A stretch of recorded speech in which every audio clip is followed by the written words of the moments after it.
Maling-mali po ang pamimigay ng pera o anumang bagay na may halaga para makakalap ng boto. Pero sa lalawigan ng Abra, isang kandidato sa pagkakongresista ang nakunan daw ng video habang namimigay ng pera at sample ballot.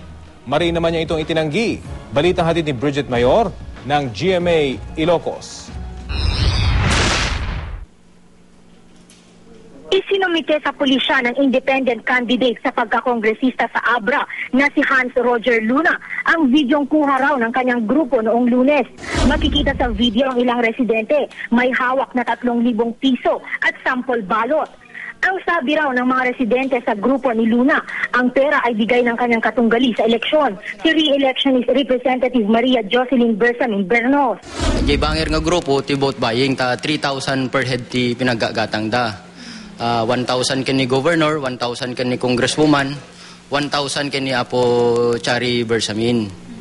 Ta nalawag met, ta damot video tayo nga digiti tao ket so da mismo ti mangibagbaga nga digiti ti butos ta dapay ititeddan nga sample ballot. Pero mariing itinanggi ni Congresswoman Bersamin Bernos ang paratang, hindi raw siya namimigay ng pera. Ang tanong pa niya, mapapatunayan ba sa video na hawak ni Luna na sa kanya galing ang perang hawak ng mga tao? I don't say it nga, I don't consider it nga vote buying. Gapwenta awan met iti kasla proof nga ginatang ko iti butos da. Adan aya kasla nakita dan nga ipilpilit ko DJ kwarta wenno yan ti botante yan DJ kwarta. Awan met iti kasjay nga proof da. Ilang taon nang magkaaway sa politika ang pamilya Bersamin at Luna sa Abra. Mahigpit na ipinagbabawal sa batas ang pamimigay ng pera o anumang bagay na may halaga para makakalap ng boto.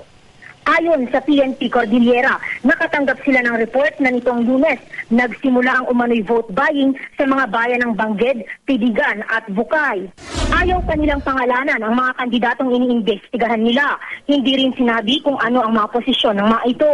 I cannot yet reveal their names at the moment kasi nga baka ma-preempt yung investigation ng ating COMELEC. Pero these are incumbents. Definitely these are incumbents. Ang mga reklamong natanggap ng PNP Abra, finorward din sa COMELEC Cordillera Administrative Region.